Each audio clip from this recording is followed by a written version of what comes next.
Everybody always tends to wonder, why do you need a 44 Magnum revolver? Why? I'm going to show you why. Here's a 22.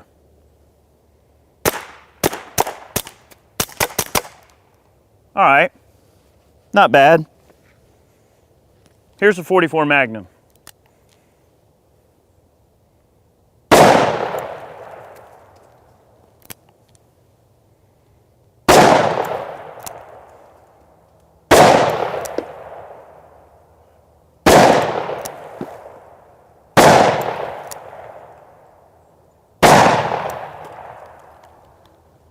I think it's a pretty cut and dry case there. Welcome back, everybody. This is Eric here with Iraq Veteran 8888. Today we've got a very special gun we're going to be showing off here for you today. This is a Smith & Wesson 29 Classic DX. And we're going to be talking about it a little bit more and doing some shooting. This is one of Chad's revolvers from the Chad collection. Really cool piece of hardware. Before we get started though, guys, remember, every video, countless watermelons are destroyed in the name of science. If you want to contribute to our efforts, consider picking up a t-shirt. I'm going to shower you with my wares for just a moment. We've got some awesome t-shirts that are for sale on the site. We've actually got Matt here with us today, hanging out. He's the guy that does our t-shirts. If you love the channel, you love what we do, and you'd love to contribute to our soda and watermelon destruction, consider picking up a shirt. This is a polo with the embroidered Iraq Veteran logo that we do. And we brought back the old Hijinkery shirt. So if you love what we do and you want to support us, pick up a shirt. Without further ado, we're going to talk about the gun a little more. So this 29, basically, what they did with these, this is pre-Performance Center Smith & Wesson. Now, when you think of like an upper-end Smith & Wesson revolver, you think of the Performance Center, and that's usually a revolver or a pistol or a rifle in their line that has some kind of higher level of performance expectation, whether it's better sights, a better barrel, or maybe an action job or special porting. The 29DX, this gun existed before there was ever such thing as a Performance Center. And what Smith & Wesson did is they figured, wow, there's so many 629s we're pulling off the line. These suckers are shooters. And they thought, well, heck, why don't we take some of these ones that are shooting really, really good and let's offer it as like a nicer model. Let's, maybe do an action job, give it some nice sights and some really nice grips and go for it. This is a killer revolver, super comfortable to shoot. We're gonna have a little bit of fun with it today. This is a 44 Magnum that we're running. We got some Remington. Let's see, these are semi-jacketed hollow points. That's also what we ran there in the intro to exact a little bit of vengeance on our sodas and watermelons there. We're just gonna take a couple of shots and I'll let Chad shoot the gun. Well, it's his revolver. We'll let him shoot it some too. Thanks. We're gonna have a little bit of fun here. It was so fun one-handing it. I'm gonna try to, shoot it with one hand a few more times, just for fun. All right, well maybe that's not a good idea. Well, let me try two hands. I guess the whole movie star thing only works when you're really close. Dirty Harriet, man. Yeah. Man.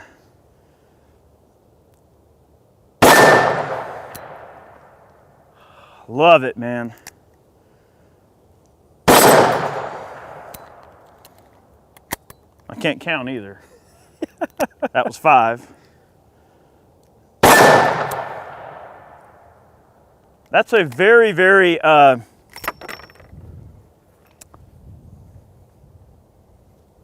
very deliberate sound that thing makes when it hits the steel, isn't it? 240 grains deliberate. 240 grains deliberate. Well, we do have some heavier pills.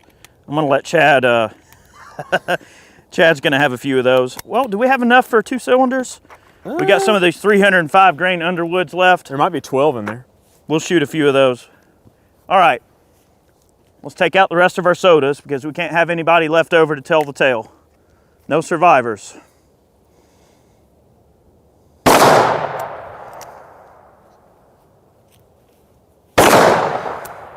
Man, what a revolver. I mean, it is so accurate, man. All right, I'm gonna blast one back there to 75 yards. You said it was about a foot high for you? Yeah, a foot high.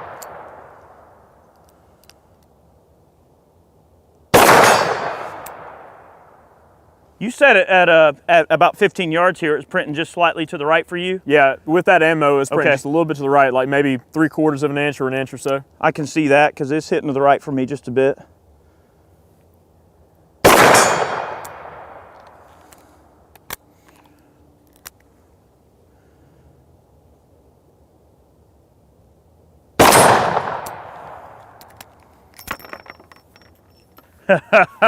What an accurate revolver, man. Sweet. So we've got a factory set of Smith & Wesson marked Hogue grip panels. That's originally what came on this particular revolver. I'm going to let Chad tell you a little bit more of the story behind this gun because this is one of his acquisitions. I don't want to spoil the stew for him. Too many cooks spoil the stew. We don't want to do that. But I am going to shoot it again because this sucker's great. We're going to try the double action, Chad. It's got a pretty smooth double. It sure does. You know, I have got to get me one of these. You know, I'm curious also to really see how maybe something like this would stack up against a modern performance center revolver of a similar, you know, setup. And I think Chad was telling me earlier that on this particular gun, the blued finish is actually kind of a rare thing for the 29DX. Yeah, that's what Ray was saying. I'm going to have to pick up a stainless one because, you know, I got the ginger sweat. Yep. You're going to have to wipe this thing down good after I'm done shooting it. All right, we're going to double action this bad boy a bit.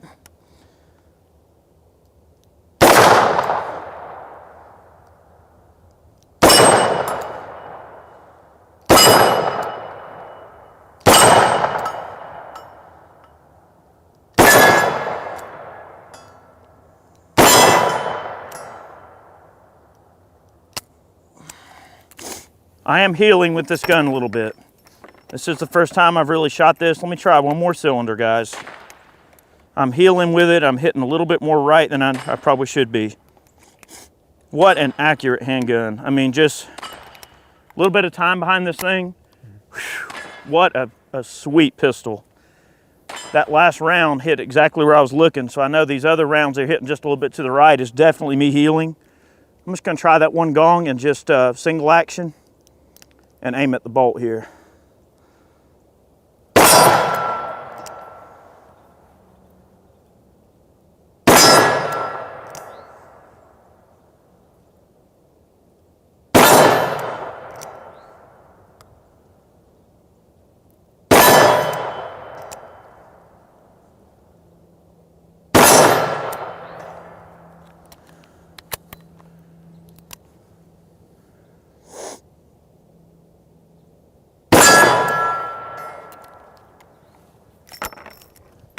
Man, you know, I would feel pretty confident taking a shot at a deer with this thing at about 50 yards. Oh, absolutely. Yeah, I think it'd be a fun, you know, kind of food plot hunting pistol for somebody that's looking for, you know, a close to medium range option. I have seen stories on the internet and depictions on the internet of people that have hunted deer with these guns out to over 100 yards.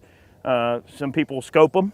Well, it's funny because that one did have a scope mount and a scope on it when I bought it. It did not have the original rear sight, which is something that's kind of stinky, but. I'm gonna shoot one more cylinder and I'm gonna turn this over to Chad. This is such a wonderful revolver. Hope you guys are enjoying yourselves with us here today. We just kind of like to take some of these fun toys out to the range, have a little fun. What a classic revolver. It really, really is, man. All right, let's see if we can hit our gopher down there.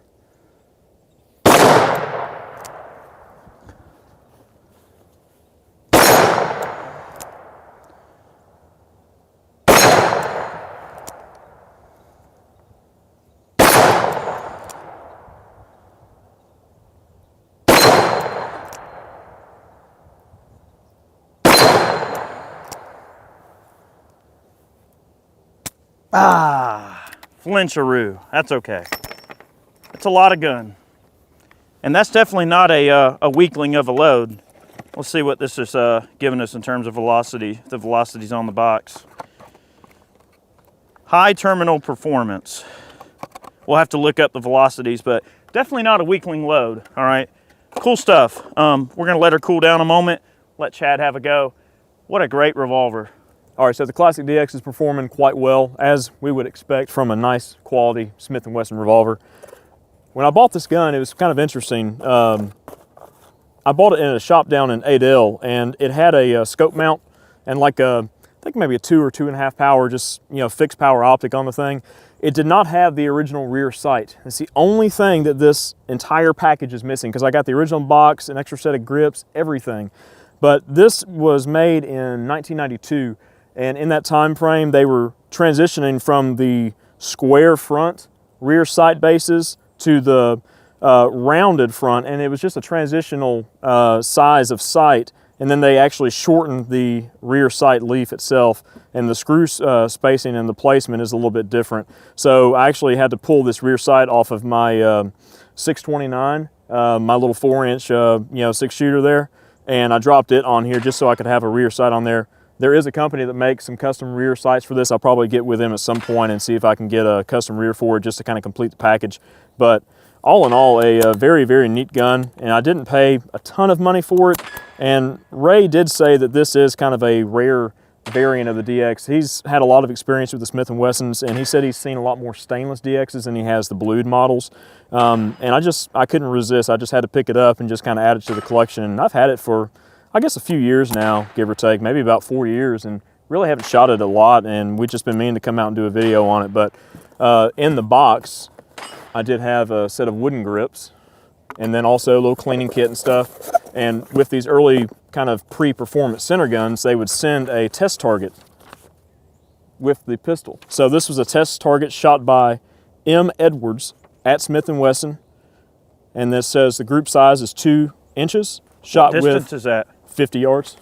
Wow. So that's just probably shot maybe from sandbag rest or maybe a ransom rest in the facility there, and they would take these guns, and if they shot exceptionally well and showed good accuracy potential, they would just mark them DX and kind of add a little bit extra case candy and stuff in there. And I mean, give you an idea of how old this gun is. Some of you guys might not even know what this is. This is a VHS tape. That's old school. We're getting old, aren't we? VHS, boy. Look at that. Masters International Home Video, baby. Is that Jerry? No. Oh. Jerry Barnhart, Masters Speed Shooting Champion. I didn't really see, oh, that kind of looks like Jerry there, but Doug Koenig's in this one. Alan Fulford, Ken Tapp, Wayne Boker, Brian Enos, and Master Doug Koenig. Well then. And, oh, Rob Letham's over here. Oh, they're all young. Woo, boy. That was a while back. But, and let's see, what else does it come with? So it came with a standard orange front, I imagine, but it also had 4 other interchangeable sights in various formats and heights, probably for shooting various loads, various zero ranges such as that. Neat. The rear sight is adjustable for windage and elevation, just like many Smith sights are. Just a fantastic gun, and with all this stuff in here, I just thought it was so cool, you know. And you know, Ray was like, buy it, buy it. So I listened to Ray when he says buy a particular gun. But I'm gonna take a few shots with it and see if I can outdo Eric. He's usually a much better revolver shot than I am. So we haven't shot revolvers in a minute. It's been a minute. All right, I'll try some of the, let's see, this is that Federal. I will say, Chad, Oh, no, that's Remington. probably one of the smoothest revolvers I've ever shot, in terms of just, especially in a 44 mag. Oh yeah. Man, what a great gun. Well, these long barrel 44s, man, they're just, oh, they're a pleasure to shoot. I mean, the longer, like, this is a 6.5-inch barrel. I think the 8 3/4 barrels. Whew. It's got perfect balance. Oh, all right, let's take out our poppers over here real quick. Oh no!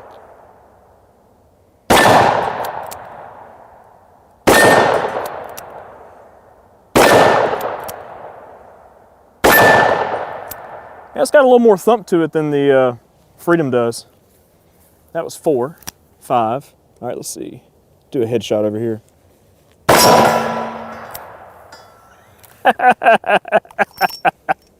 What a freaking accurate revolver. Oh my God. I told you those weren't weakling rounds. No, these are stout loads for sure. Definitely getting down.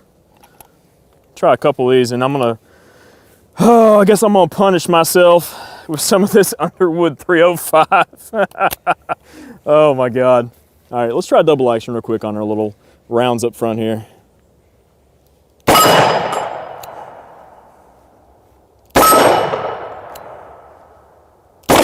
Oh, pulled that one. Pulled that one too. Sucker is no slouch, man. There you go. Good grief.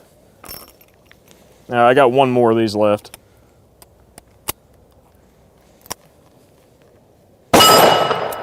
Man, holy crap.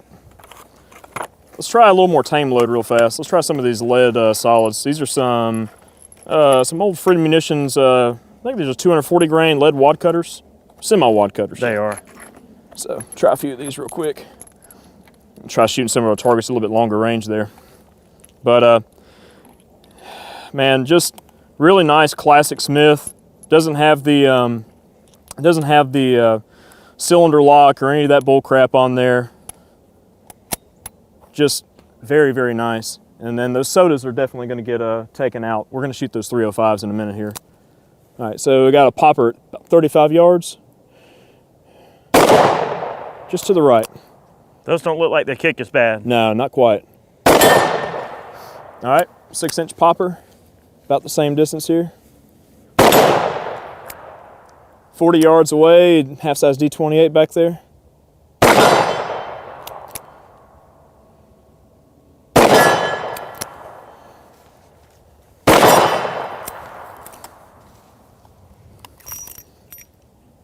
Yeah, this thing's legit. All right.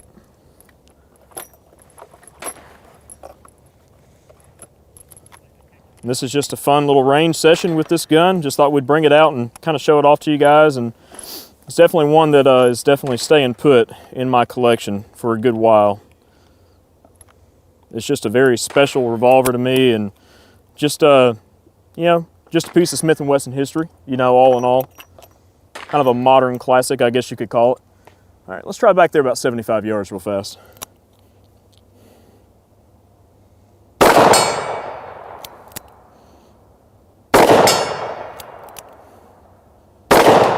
Uh-oh. Let's see.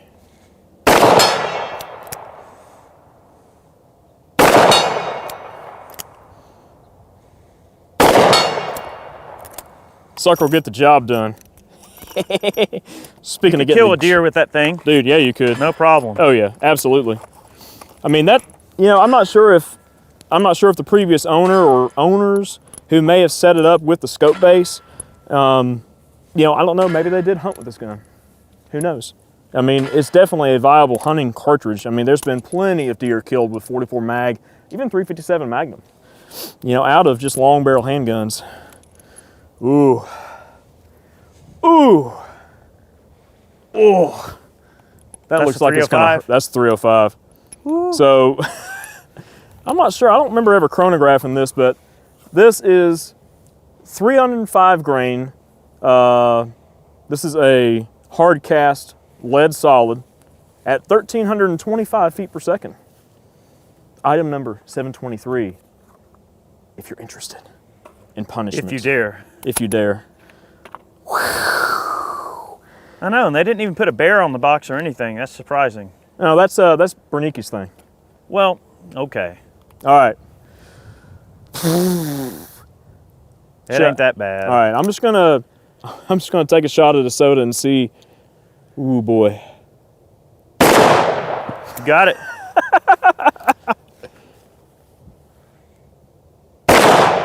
Oh, just to the dang left.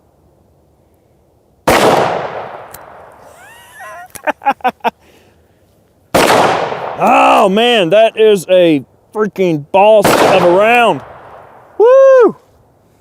Man, that sucker kicks. Good God, all right, gopher. Oh, whoa! You're healing with it too. Oh, I saw that. Ooh. The brass stick? Ooh, a little bit. Well, at least they didn't, the crimp was good on them. Oh yeah. They didn't offset right in the cylinder. No, they were good. You look at the free recoil in the slow-mo back here. Oh yeah. It's taking you for a ride. Let's shoot some more of these hollow points here. These things, this HTP seems to be shooting really, really well. Oh yeah. High terminal performance.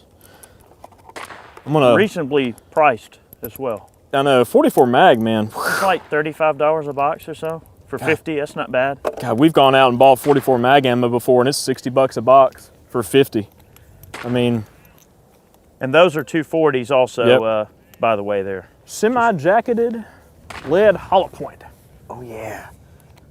All right, I'm going to take my time and I'm going to shoot a group as best I can on this plate here to the left. Let's see. All right, so I'm aiming at the bolt. I don't know if maybe I was healing that, but let's see.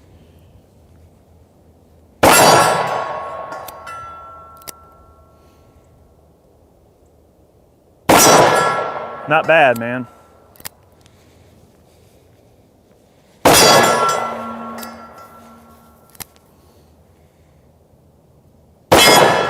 Oh no, look at that.